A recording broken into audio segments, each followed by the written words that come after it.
विजयनगर साम्राज्य में के व्यापार के विषय में, तो अगर हम यहाँ का व्यापार के विषय में बात करें तो खास करके जो दक्षिण भारत में कर्नाटक के आसपास का क्षेत्र है तो मसाला के लिए फेमस है, जानते हैं आप लोग।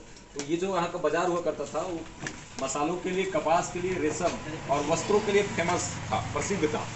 खास करके यहाँ की बाजारों में हीरा भी मिल जाता, चंदन की लकड़ी, हाथी दांत मिलते, ये सब आयातित भी किए जाते थे।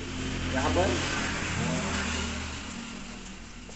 ये निर्यात की जाती, जो यहाँ मिल जाते, जैसे ये सब चीजें मिल जाते थे तो इसको बाहर देश में भेजा जाता था। मसाला, कपास, रेशम वस्त्र, रत्न, हीरा, चंदन की लकड़ी, ये सब बाहर भेज दिया जाता था, क्योंकि यहाँ हो जाता है। और मंगाया क्या जाएगा, आयातित वस्तुएं यहाँ पर जो मंगाई जाती थी इन बाजारों में, यानी विजयनगर साम्राज्य के जो बाजारों में मंगाए जाते थे मुख्य रूप से लोहा, तेल, चिकनी मिट्टी के बर्तन, ये सब मंगाए जाते थे। यहाँ पर घोड़े, हाथी इत्यादि भी मंगाए जाते थे, क्योंकि अरबी घोड़े बहुत ऊंचे ऊंचे घोड़े होते हैं, तो वो सब मंगाए जाते थे अरबी घोड़े। यहाँ पर महंगी वस्तुएं का लेन देन होता था, बिक्री होता था, आयात होता, निर्यात, तो जिससे राजस्व भी काफी प्राप्त होता था। यहाँ पर यहाँ के राजा को, है ना, अब कोई चीज बेच रहे हैं तो टैक्स तो देना पड़ेगा, पता है ना। कोई सामान आप बेचेंगे, दुकान में जो जीएसटी होता है तो उससे किसको, राज्य सरकार को फायदा होता है। तो यहाँ के राजा को भी फायदा होता है महंगा चीज से ज्यादा महंगा फायदा, ठीक है। यहाँ व्यापार को सुलभता प्रदान करने वाला जो बंदरगाह था मुख्य रूप से बीजापुर और मंगलौर का बंदरगाह ये कर्नाटक में पड़ता है, बीजापुर गोवा।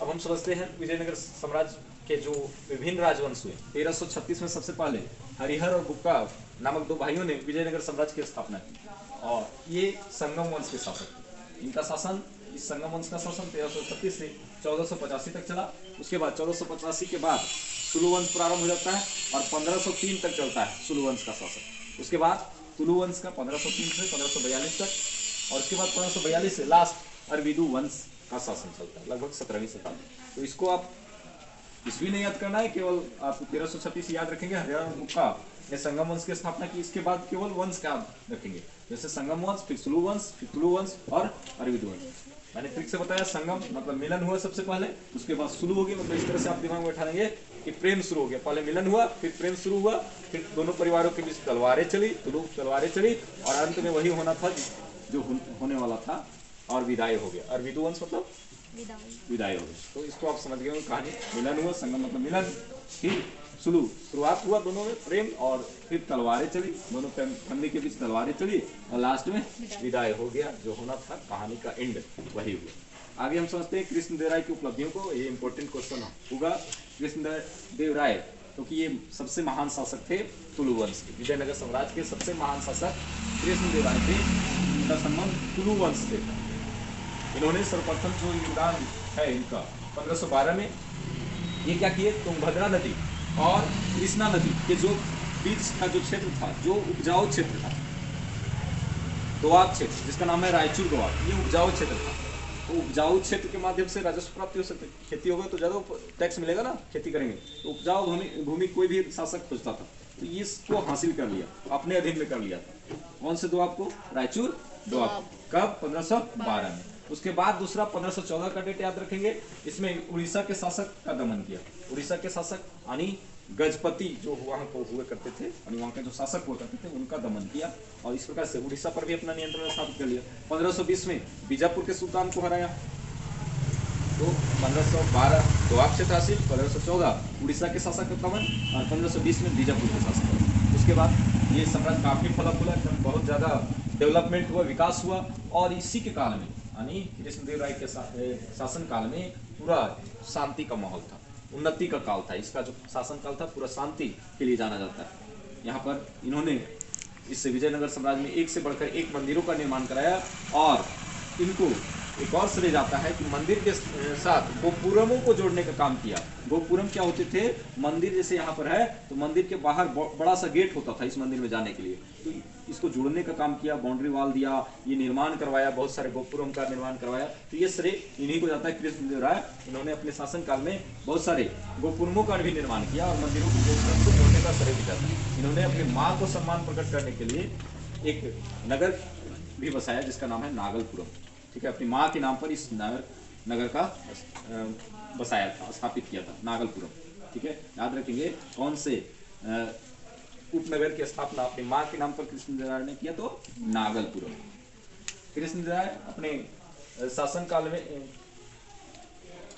में एक पुस्तक की रचना की जिसका नाम है अमुक मल्यद। ये भी इम्पोर्टेंट है। कृष्णदेव राय की पुस्तक का क्या नाम है? तो अमुक मल्यद, याद रखेंगे। अमुक मल्यद ये तेलुगु भाषा में इनकी पुस्तक। तो कृष्णदेव राय की निम्नलिखित में से कौन सी पुस्तक है? तो ध्यान में रखेंगे अमुक मल्यद इनकी पुस्तक का नाम है। और इन्होंने व्यापार सुधार के लिए व्यापारियों को कुछ सुझाव दिया था कि सबसे पहले ये कहा कि अगर व्यापार में बढ़ावा करना है, आय में बढ़ोतरी करना है, तो उसके लिए सबसे पहले आप जो बंदरगाह है उसको ठीक कराइए। बंदरगाह ठीक रहेगा तो विदेश से सामान आएगा जाएगा, वहाँ सुरक्षित रहेगा, है ना। सब मैनेजमेंट बढ़िया से होगा। वहाँ जो बंदरगाह में क्लर्क जो है वो अपना सही कार्य करेंगे। मतलब सब यहाँ दुरुस्त करना होगा, यहाँ बंदरगाह को ठीक करना होगा, वहाँ के सिस्टम को, वहाँ के रूम को, वहाँ पे सारा कुछ मतलब ठीक करना चाहिए। और अधिक से अधिक उन चीज़ों का व्यापार करना चाहिए जो कीमती है, जैसे रत्न, मोती, चंदन, हाथी, घोड़ा, ये सब का आयातित करना चाहिए, निर्यात करना चाहिए, मंगाना चाहिए, व्यापार भेजना चाहिए। तो जिससे टैक्स ज़्यादा प्राप्त होगा, इनकम भी ज़्यादा होगा। व्यापारियों को उचित मुनाफा देना चाहिए, ये बात भी कहा। व्यापारी लोग को बढ़िया मुनाफा भी देना चाहिए, मतलब फायदा देना चाहिए। अगर मुनाफा नहीं देंगे तो क्या होता है कि जो व्यापारी लोग हैं वैसे लोगों को सामान बेच देंगे जो उनके दुश्मन ही है। तो दुश्मन के हाथ में अगर बेच देंगे सामान तो उसको तो व्यापारी को तो फायदा हो जाएगा, लेकिन उस हथियार का प्रयोग हो सकता है किसके लिए करेगा? उस पर हमला करने के लिए। इससे राज्य को बेनिफिट होगा? नहीं होगा। तो ऐसे में शासक को चाहिए कि व्यापारियों को मुनाफा भी दे, बेनिफिट भी दे, ताकि वो अपना सामान अच्छे लोग को बेचे, ना कि अपने ही शत्रु को बेच दे। मतलब विजयनगर साम्राज्य के जो शत्रु हैं वे सामान ले लें और बाद में उसी पर हमला करें। जैसे होता है ना, भारत कभी कभी सामान दे देता है शत्रु देश को, और उसका शत्रु ऐसे मान लो शत्रु हम ही पर इस्तेमाल करें, हमारे सैनिकों पर, तो ये तो घाटा होगा। इसीलिए कई बार कई देशों के बीच व्यापार में रुकावट डाल दिया जाता है कि नहीं, हमारा देश इसको ये चीज़ नहीं सप्लाई करेगा। जैसे कई बार कोई देश होता है अपना जो तेल होता है, पेट्रोल डीजल, वो रोक देता है, नहीं, जिससे लड़ाई होता है। जैसे रूस और यूक्रेन के बीच युद्ध चल रहा है, तो रूस तेल देना बंद कर दिया बहुत सारे देश को। यूक्रेन को क्या देगा इससे में? नहीं देगा। तो ये मतलब यहाँ पर कहने का मतलब ये।